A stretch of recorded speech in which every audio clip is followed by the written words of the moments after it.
Hello, Lauren. Hello. So glad you're here. Same here.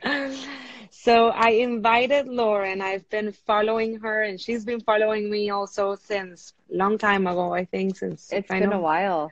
kind of like we both started this Instagram's account at the same time, and we've been stalking each other's content because It's we talk true. about very different topics, but they both kind of they both interlap because we talk a lot about couples and intimacy in general. I don't talk a lot about the sexual intimacy part, but you do. Yep. And I think it's so important to talk about it. And I know it's, like I said, a topic that many of my followers and my community are interested in knowing more about. So Yeah. I thought, who better than Lauren to invite to a live? I'm Well, so this is glad my you're first here. live, so I'm so glad to be here. This is great. Thank you. So glad you're here. So tell me a little bit, if you can introduce yourself to my community. Yeah, sure. My name is Lauren Fogel Mersy. I am a certified sex therapist, and I'm also a licensed psychologist, and currently training in the Gottman Method to become a certified therapist for relationships. And so most of what I do is related to sex and relationship therapy. So that's a little bit Amazing. about what I do. Amazing. I love it. For those of you who don't know me, my name is Stephanie. I'm a marriage and family therapist here in Miami. My first language is Spanish because I'm actually from Venezuela. So bear with me if I don't know how to translate a word. Just want to make sure. Absolutely. Yeah. So, So so we were going to talk about like intimacy conversations, it sounds like, for tonight. yeah, so I think that I'm gonna ask you a lot of questions that my followers have for you. They were very much looking forward to this live, and I know we have been moving it up because of issues, and I'm so glad it's finally here. So Yeah. the first question that I have for you is, why do you think it's so hard for people to have this conversation? Yeah. Talking about sexuality, like what you want, what you like, what you want more of, what you want less of. Um, it seems to be really hard for couples and partners to have these conversations. And I think a large part of that is because, in general, we just don't talk about sex enough as openly um, and transparently as we do other things. And so it just, I think, carries a lot of either mystery or taboo or shame because it's just not something that we're talked about. And so I think we get this message that like you shouldn't talk about it or you shouldn't have to talk about it. Um, and so I think that's why it's so hard for people. If it was something that was talked about so openly, if it was something that was, just kind of everyday conversation, I don't think it would carry the same weight that it seems to because it's not talked about. And I think one So, of the reasons you talk about that it carries a lot of shame and taboo. And I think one of the reasons is because we think somehow we grew up with this belief that sex is a dirty word, right? yeah, yeah, yeah. Tell me Yeah, more it's a about that. combination of things. It's, at least in the US, in Canada, which is where I was raised, in I know many places in the world, there isn't very good sex education. There's no sex education, or there's not medically accurate sex education. And so, from a young age, unless your parents took it upon themselves to talk openly about sex, you weren't exposed to it. So it starts from that young age with that sense of, not talking about it sends a message too. I have a lot of clients will say, oh, I didn't get any messages that it was a negative thing or it was wrong or taboo, but it wasn't talked about at all. And so that in itself sends a message that it's not something that we talk about, or, things that shame thrives in secrecy. That's what Brene Brown talks about in her work. And so I think just by virtue of it being so secretive and not discussed openly, it perpetuates a sense of shame. And then you have also a lot of religious institutions, and we won't go too far into that, but there's a lot of messages from different religions and, people's religious faith backgrounds that tell them that sex is supposed to be like this, not supposed to be like that, and there's rules to follow. And so a lot of people are never really exposed at young ages, or maybe ever at all, to this idea of identifying what their sexuality is for them. It just becomes more like, this is what you're supposed to do, and you don't really get to have a choice or a say. Guys, this is a great conversation, and I don't think we have it enough. So if you have friends that are struggling with this, or your own partners, don't hesitate to send this conversation right now to them while we're having it. There's a little airplane down there next to the emoji. You can press it and select whoever you want to send this live.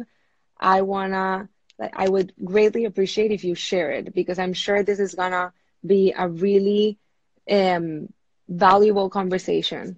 Since we're starting, I just want to make sure. So one of the things that I spoke about a sex educator last week in my Spanish account.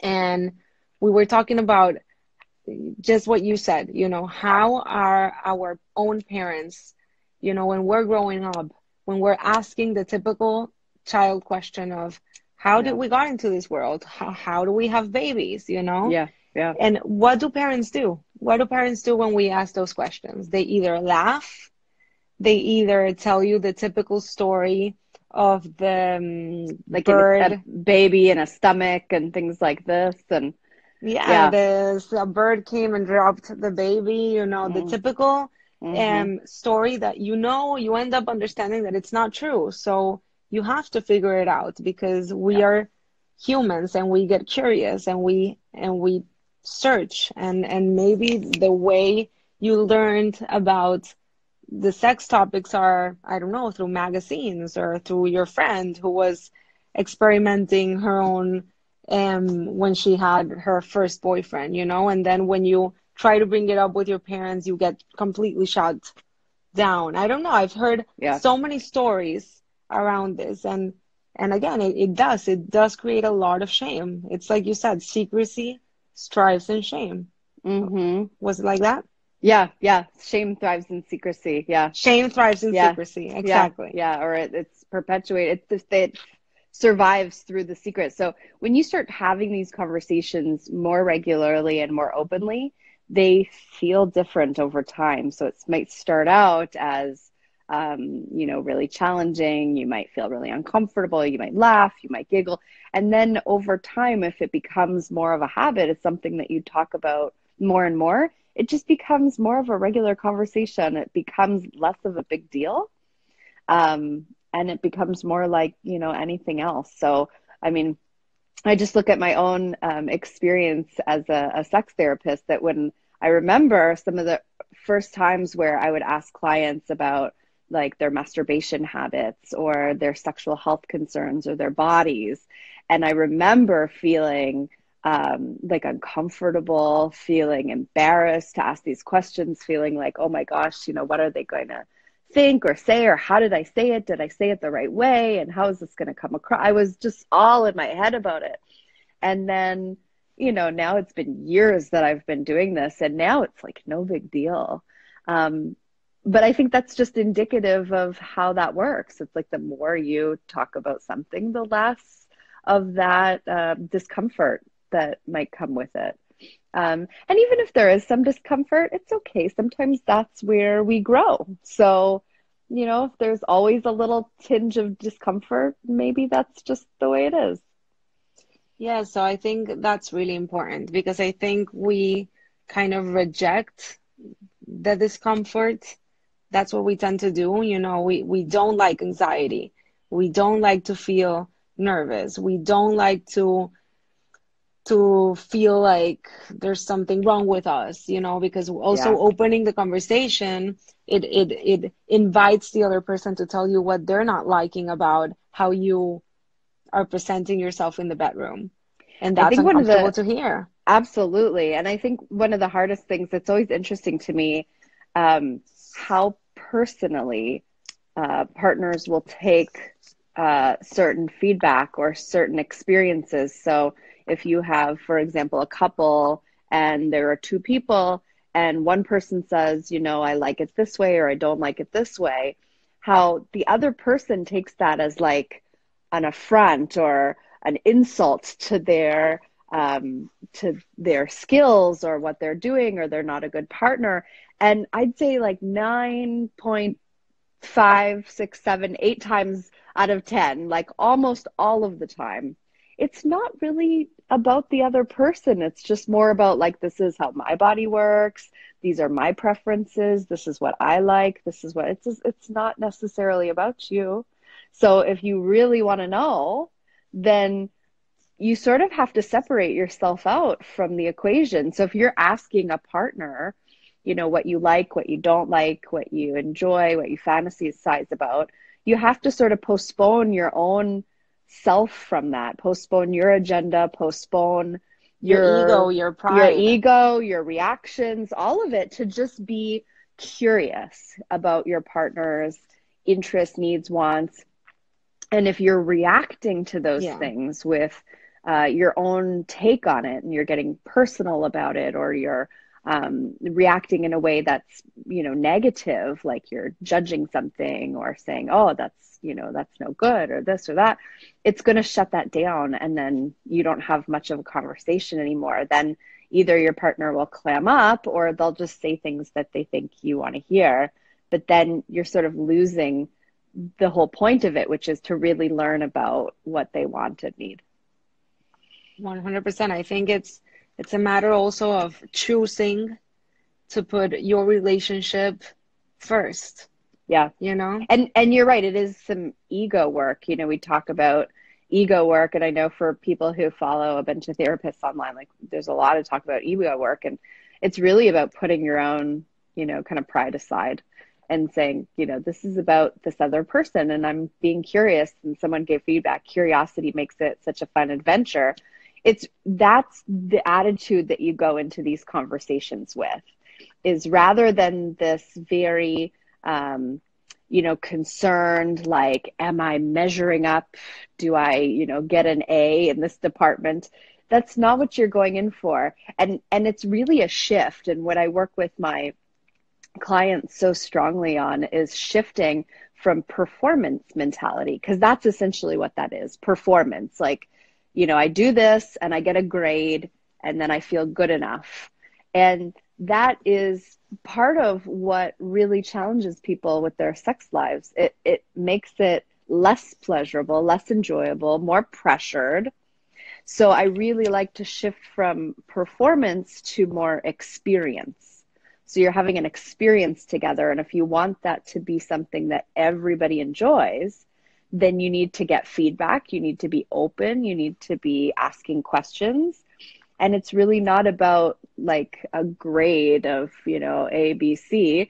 It's more like, are you enjoying what we're doing? What would make it more enjoyable for you? What are things that I would like to share with you that would be enjoyable for me? And you're just co-creating a shared experience. So the performance stuff, I don't even like to use that word, even like performance anxiety, because that's what it does, is it creates pressure. I love what you're saying. Yeah, it's more about what's working and what's not working for us. Right. And everybody's different. And it's so funny because people will think that, you know, if they have fewer sexual experiences, that they'll feel more nervous, like, oh, I can't be a good lover. I can't, you know, please a partner, these kind of concerns. And then, you know, come to find out at the end of the day, everybody's different. So it doesn't matter if you've been with one person or dozens of people. You still have to check in with the person that you're with now and ask what they like and what their body works, because, or how their body works, because even if you, you know, read books and you did have proper sex education and you do feel really confident, every person is going to be a little bit different. So these kind of open questions are so important for partners to have together. And then in addition, I think something that really throws people off is that our bodies can change and circumstances can change. So just because we had this conversation once very early in our relationship and think we kind of got the roadmap, figured out, that landscape changes. So as your body ages, as hormones change, if you have children, if you're going through menopause or the male equivalent, some call it andropause, like there's all these different things that can change, the different stress levels in your life, different things that are distracting you. So you might kind of have it down, like my partner really likes it this way, but that's right now. And so having an ongoing conversation, coming back to these things, is this still working for you? Has anything changed? Those things are so important because nothing just stays the same over time. I love what you just said, because a lot of people, and I think I made the mistake of putting in our ad having the conversation, and it's not the conversation, it's an ongoing conversation. It's an ongoing conversation, just like anything else when it comes to relationships, because your relationship needs will change, your feelings about something will change, what you like can change, and so sex is not excluded from that. So things, hi, we're saying hello to people, hi. Love the messages. So I think that's something that really throws people off over time, is that they're like, what happened? Why can't it be the way it used to be? Why do I suddenly feel like I don't know what's happening? And well, you just need to check in. So yeah, it's ongoing conversation, but I think it starts with the conversation, which is, it starts with the conversation. Let's have an open dialogue about these things, and maybe let's set up a space where we can do that. Now, something really important that I want to highlight is I really recommend initial conversations about like sex and intimacy. When you're talking about in general, for like in this season of life where I am right now, if you're going to talk about in general what you like, what you don't like, what you need, I recommend starting that off, not when you're in the bedroom, not when you have your clothes off. Like start that off when you're not in the moment, when you have your clothes on, when you're maybe sitting on a couch or sitting over, the dinner table together, when it's just the two of you. Not after sex. Not right after sex. Yeah, when it's like a totally separate time where there's some privacy between partners. So like not when kids or people are around, but just some private time, and to say like, let's devote some time here to talk about, what's going well, what you'd like to do differently. And I would even frame it, in the Gottman Method, which is a type of couples therapy that I do. And it's research-based. Yeah, it's wonderful. We talk about stating your positive need. And I think that that's really important, especially with, your sexual needs. So what you're going to say is what you do like, what you do want, what you'd like to do more of. And you basically are giving the recipe for what would work for you, rather than focusing on, this is no good, this is not what I want, this is what you need to stop doing. So it's more inviting, and I feel for people it's less threatening. And also, let's say you do want to say something that you're not liking, just to make sure that they don't do it again. Instead of saying you're doing this wrong, or instead of focusing on the other person, focus on how it's feeling for you. Exactly. So this thing that we've been doing for this long, it's feeling really uncomfortable for me because this and this and this. So it lowers the attack on the ego. Yeah, exactly. Yeah. Well, it comes out. I mean, I think it's about protecting it from feeling like criticism, and it's more about invitation.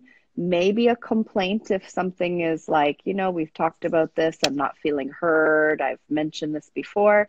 It can be a complaint. We're just trying to keep it from feeling like a criticism. And the main reason is because if it's criticism, what often happens is for the person who's on the other end of that, they're not as able to hear it. And so it can, spike defensiveness. And then, the dialogue kind of stops there and there's a shutting down. So I like to use those same tools from a lot of the couples therapy in with the sex therapy that I do, because I think it lends itself so well. So you I want to love, say what you do want or what you do need. I had a lot of questions, and I'll answer it and you tell me what you think. Which is, what do you do when the other person does not want to have the conversation? When you do, but the other Yeah. person is reluctant. And what I would do, I mean, what I would tell my clients to do is to Yep. have a conversation around the other person not wanting to have the conversation. Yeah. I think that's where people should start. Because Yeah. if the other person doesn't want to have the conversation, there's a reason. Okay, there's Yeah. probably a huge reason. Maybe there's some trauma from the past, a lot of false beliefs that were placed from their caregivers or whoever. There's something else going on that you probably have no idea of. So if you force Yeah. it to have the conversation, then it's gonna be even worse because Yeah. Yeah, so what? you don't want to push somebody. I also think that it sort of goes back to speaking about you and your needs. So, for example, if you have some things about your intimate relationship that you need to talk about, and you're feeling like, look, I really need to talk about these things before we continue to be intimate, to be sexual or physical.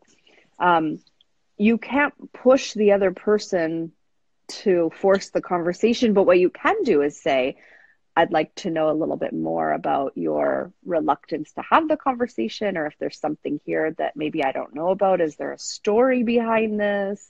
Can you tell me a little bit more about, like, forget having the conversation, but just what it means to have the conversation? Like, what would it be like for you to have this conversation, or what might be getting in the way? Again, you can't force that, but what you can say is, I'm going to need for us to talk about this a bit more before we continue our physical relationship. So if you're not ready to have that conversation, that's okay. Maybe you can give that some thought, or maybe there's some things that I can do to help you feel more comfortable having this conversation with me.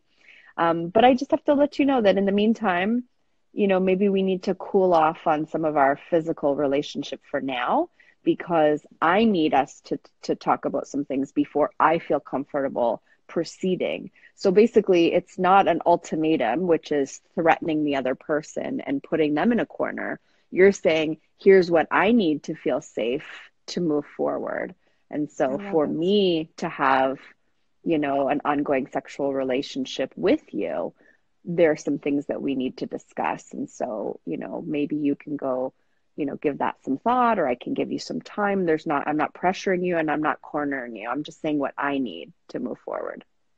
I love it. I love it how you framed it. And also, I think it's so important to talk about that there's this tool, you can research it after our live, and it's called Dear Men from DBT.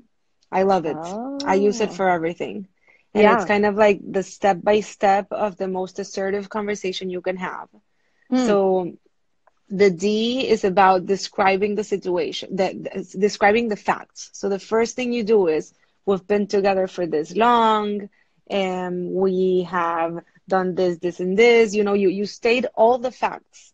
Mm-hmm. We haven't had any type of conversation around our Yeah. sexual intimacy. You state all the facts. The second thing Yeah. you do is you talked about your feelings or what's going on for you. The third thing you do, dear, I have to research it because I don't have it in my memory, but one That's of the, okay. the one of the steps, it's talking about the consequences, and it's not the Yeah. consequences of like in a threatening way. So Yeah. consequences of them, what's going to happen if they give you what you're asking. So what's Yeah. going to happen if you say yes to have the conversation with me around intimacy? I'm going to feel Right. safer. We're going to build an emotional intimacy because I'm going to know Yeah. what's going on with you, and and your reasons for not wanting to talk about this. Maybe there's a lot of things that you are scared to share with me because it's going to put you in a vulnerable position, I Yeah. promise that I'm going to empathize with you Oh, I love this. non-judgmentally. I love this.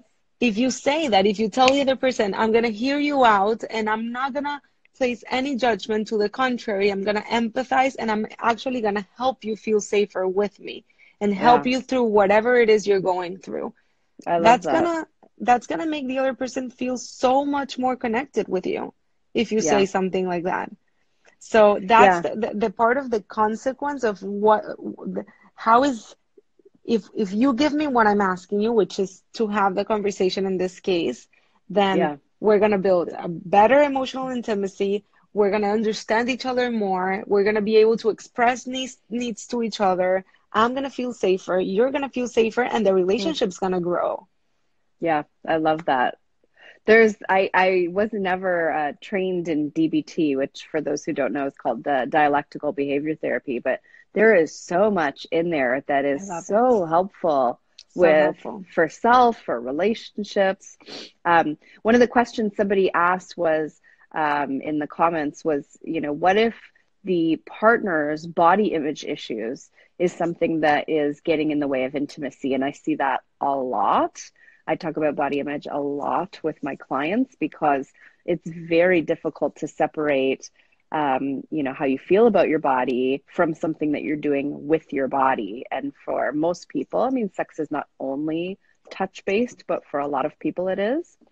And so it brings up a lot of body image issues for people.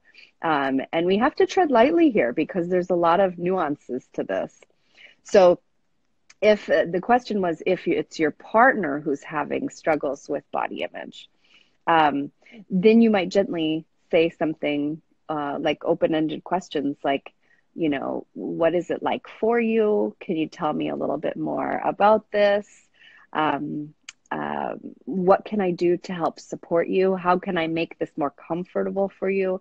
Is there a way for you to have some of these body image challenges and also still be sexual with me through touch? And are there ways that we can do both? Because sometimes we think, well, many times we think of things in very black and white, like I have to feel perfectly secure in my body and then I can be sexual. But for some of us, like, I don't know when this is ever going to happen. For me, I don't see that ever happening where it's like I'm 100%, perfect in this area.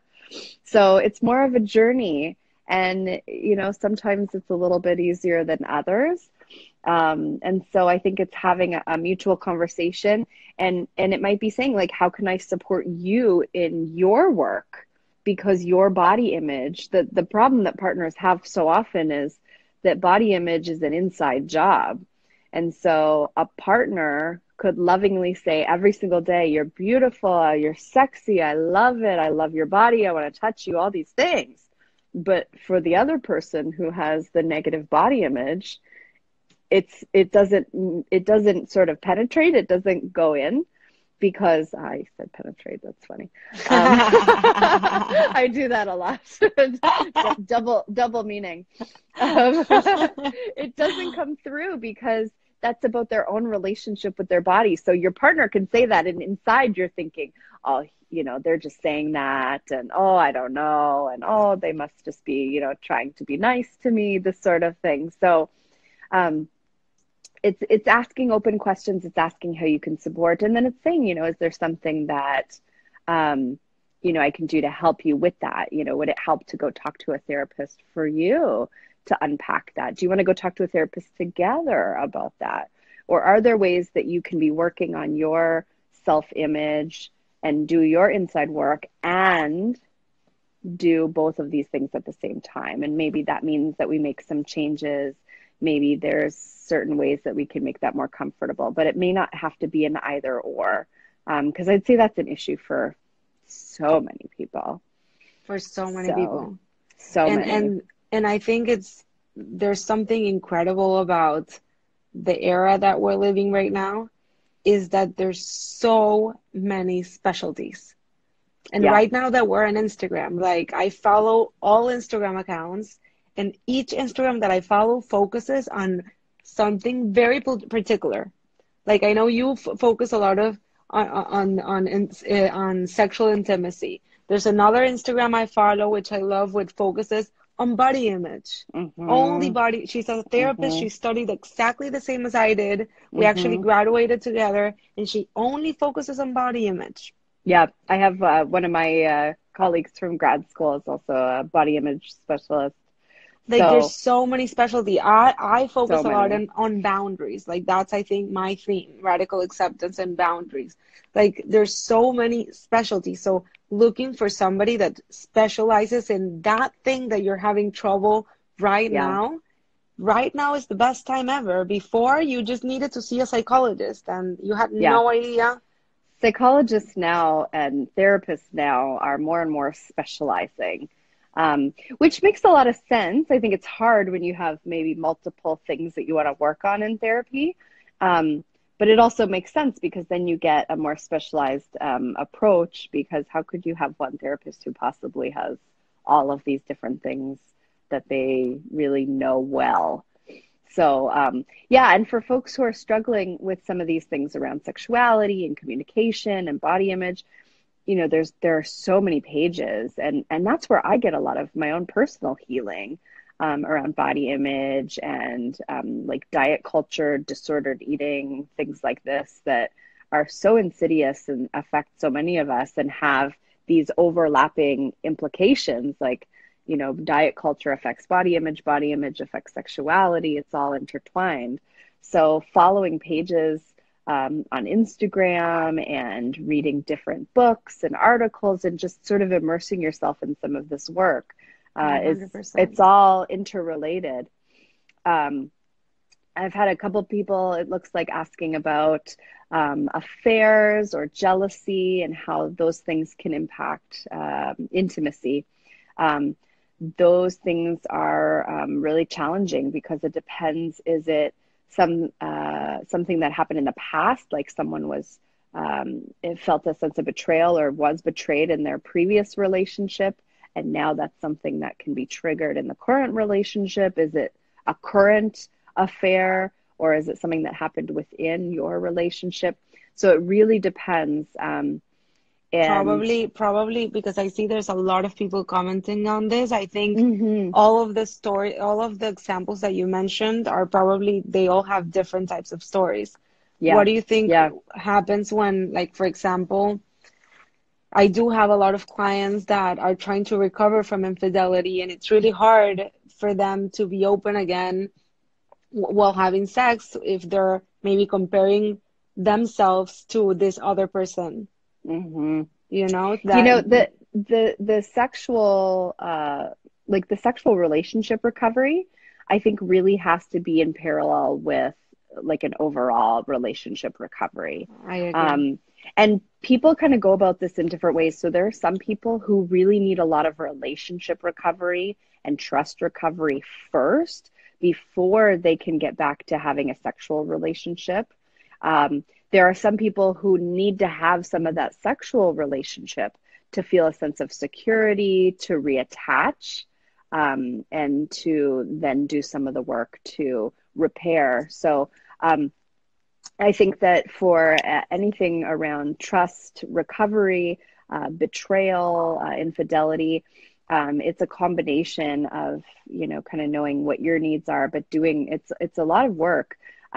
What we do know, the good news is that relationships can not only survive, but actually really thrive past betrayal, because what you essentially do is you finish the first relationship and you actually build a second one that's much stronger, because by virtue of doing the work to recover from betrayal, you're having to talk about things more openly, you're having to be more sensitive to each other's needs and feelings.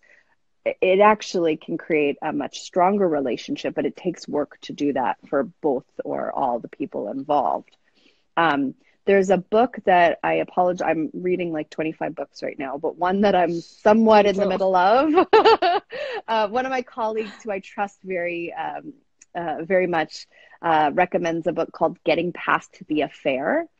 And It's I think amazing. Snyder and Bochum, you know this one. Yes. So that one just really walks people through the recovery process and All the questions to phases. ask and all the phases. And so if there's like an infidelity or betrayal component, that's a really nice read for couples. And if you're a therapist watching this, there's also an accompanying book for therapists to help guide clients through. So there's the one that's written for, you know, everybody, and then there's the one for the therapist to follow along. So that would be a recommendation. There's also John Gottman has a book called What Makes Love Last, which is about trust and betrayal. Just have to give a caveat or a warning, and I've seen other people mention this as well. There is some messaging in there about pornography being like a gateway to infidelity, which I completely don't agree with. And I'm not sure that the research really even supports that, because there's a lot of people who use erotica online, and I don't think that means that everybody is, you know, 1 foot towards infidelity. So maybe just read that part with a watchful eye, but there's some really great information in that one as well. And it sort of follows the Gottman Method for building intimacy and recovering trust. What about Esther Perel? The name of the book, someone was just asking, Getting Past the Affair. Thank you for adding that. Thanks. Getting Past the Affair. It's Snyder.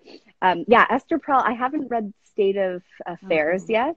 I'm just finishing up Mating in Captivity, but Esther Perel's work is wonderful, especially for couples or partners who have different libidos, or they're struggling with low desire. That can be something that is helpful, because it kind of talks about just how that's challenging for relationships. I know we were going to talk about that. For the people that are hearing us right now that are going through affair recovery, I'm going to recommend you the podcast of my colleague Edith Charoni, and the name of the podcast is Relationships Uncomplicated.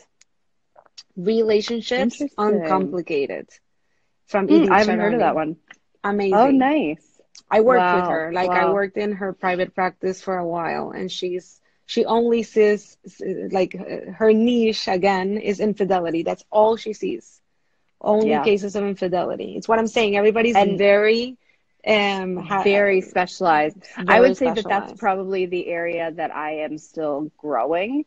And I know that there are some therapists who are much more skilled at trust recovery and infidelity. Esther Perel also has a podcast that folks can listen to. It's just really interesting. I think she's doing something different this time around, but her first season or two was all about couples therapy, and actually giving the audio of some sessions that she was doing and walking you through that.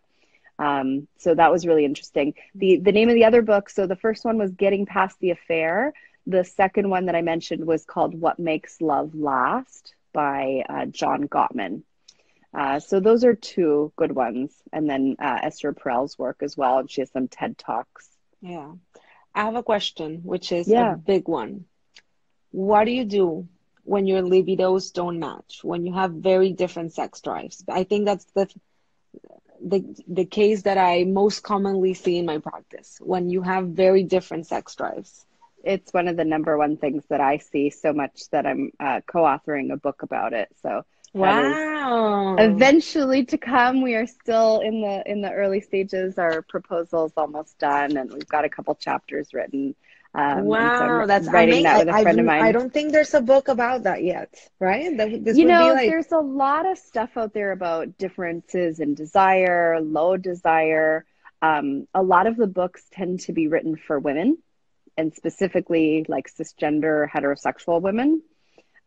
There are not many, if any, that I know of that are like fully inclusive. So what we're trying to do is write about people who have low desire, but also have that difference in desire in their relationship.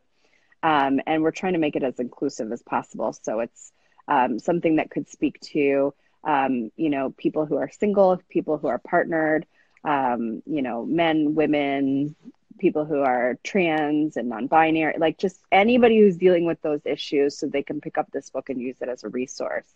It's a huge issue for so many people, because over time it's really common for desire to change. And there's this really tricky dynamic where if one person has the higher desire, one person has the lower desire, there's just this cycle that seems to emerge where just by virtue of one person being higher, one person being lower, they sort of feed off of each other. Because for the higher desire partner, it's sort of like, it's like a slot machine. It's like gambling. It's a variable ratio. It's like sometimes yes, sometimes no. I don't know which time I'm going to be able to, get my needs met. So it's very highly reinforcing. And so it maintains their interest, and it maintains a high level of interest. Wow. Now, for the lower desire partner, there's no variability in that ratio. If their higher libido partner is almost always, interested, ready to go, wanting it, sometimes even, asking. It's like, if you feel like something's always available anytime, whenever, and it's like, do you want this? Do you want, you now? You just by virtue of that have this like pulling away and a disinterest, because anything in that type of abundance, or what feels like too much abundance, loses some of its power. And so you get kind of You stuck. feel pressured. You feel pressured. So you get really firmly planted. Like the higher desire just keeps staying high. And the lower just keeps getting like, whoa, no. And then you're totally stuck because they just feed off of each other. So you're in this just never ending loop. Distance pursuer relationship, right? Exactly. It's called like that. And it can happen in any type of way. But right now we're talking sexually. Sexually, it happens. It can happen through like how to deal with conflict, talking about feelings, emotionally connecting. Yeah, it happens in a lot of ways. So, and that's language that, what was I reading recently that was saying, that is maybe a better way to describe the pursuer distancer rather than high and low libido, because high and low is really, they're descriptors that don't mean anything unless there's something to compare it to. So you're high compared to what? You're high compared to your partner. But, what does that really mean? And so you can be in one relationship where you are high, and then if that relationship ends and you switch partners, you could now be considered low because you're just lower than the person that you're now with. So rather than using these terms, and I want to think about using this in the book that we're writing, because I think it's more helpful. So it's more the one who's the pursuer of, sex or physical intimacy, versus the one who's distancing. Yeah. So, it kind of puts you in a tough spot, because what the pursuer really needs to do is kind of stop the pursuit for a little bit, take the pressure off, take a step back. And it sort of depends. I think something for the pursuing partner to give some thought to is like, what does this mean to you? What does sex mean? What is it that you're pursuing? Is it just like, I need to get off, and so I'm hoping that you're going to be part of that? Or is it that I want to be close to you? Or is it that I need some comfort? Or, what's going on? Hi, Rachel. So I think it's really helpful for the pursuing partner, or what we call the higher desire partner, to give some thought to sort of, what does this all mean for you? And what I find is that there's this trend that I'm seeing, and it happens often in heterosexual couples if the male partner is higher desire than the female, which is not true all the time. But let's just use that as an example, because it's I've seen both ways. Common. I've seen it both ways too. It certainly does work that way. But let's just say that, for example, there's something that I've been noticing, this trend, and it's really interesting that some of the higher libido male partners placing just a tremendous amount of meaning and need and pressure on the frequency of sex, not even the quality, but the Of course, the frequency. Like it's got to frequency. be Uh-huh. this many times a week, and that means something. And when we really peel back some of those layers, what I'm finding with some of these male partners that we are, as I'm talking to them, is that they're feeling pretty disconnected from a sense of community and from intimate relationships, and they're placing a lot of their intimate needs on their female partner. And so sex becomes not just sex. Sex is like it's Their only form of connection. the only way of connecting. So that's why it becomes, and then so if that's what's happening, which is not true, certainly not true for everybody, but in some cases that's true, then that's adding so much more complexity to the situation, because it's not really just about like the physical act of sex, it's about all that means. And it's really placing a huge amount of pressure and burden on one person to fulfill all of that. So sometimes some of what we do is, unpack that and talk about like, what does this mean to you? Why is this such, like, some people come in and they're just like, their whole world is collapsing if they don't have sex at a certain frequency. And I'm like, I hear you, but help me understand why this is so important for you. And so when we start to look at it in these ways, so for example, if that's the case for that couple, then, his work, if it's a male partner in this case, in this example, some of his work is to figure out like, how can you also get some connection outside of just your partner, so that maybe you're not placing all of your intimate connection and needs into one relationship. The other thing is, you'll hear a lot of sex therapists or recommendations out there to schedule sex. Like if you have different libidos, whatever, just schedule it, make sure it happens, do this like once a week. The problem with doing that is that for the person who has the distancer, or the person who has the lower desire, what happens is they just more and more dread the experience. Like dread is what some of them will describe. They're not looking forward to it. They're having this negative anticipation. And so, I don't recommend doing that either. What I do recommend though is, I do like the scheduling idea, because in our lives these days, if you don't put something on the calendar or plan for it, it often doesn't happen. So, and sex is, really no exception to that. But I think in order to keep the pressure off, and also to help with making it a more mutual experience, what I like to do is recommend something called an intimacy date. So rather than making it a sex date, which a lot of people think of as like, do this at this, like, okay, we're going to have, penetration at 8:00, or we're going to do this very specific thing. Rather than doing that, because again, a lot of pressure, what I recommend is like, make some time together, clear your schedule, make it, just about the two of you, but decide together in the moment at that time, what's going to fit best for you. Because maybe that just means, we're exhausted and we're so tired. Let's get naked, let's cuddle, let's be in bed, let's hold each other, let's talk about our day, and let's just have some skin to skin touch. And sometimes that really fulfills the need for connection, for intimacy, for closeness. So I really recommend. Yeah, Go ahead. I completely love what you said. I also think, and I want to make sure I say it before this live it's over. Yeah. A lot of times the person that has low libido or lower sex drive, there's something that's higher. Like, for example, I see a lot of, this person is demanding sex, but what I'm needing in order to give any type of sex is emotional intimacy. Yeah. We don't talk. We don't talk about feelings. We don't talk about our days. I need that emotional connection in order to have any type of sexual intimacy. So I hear that a lot.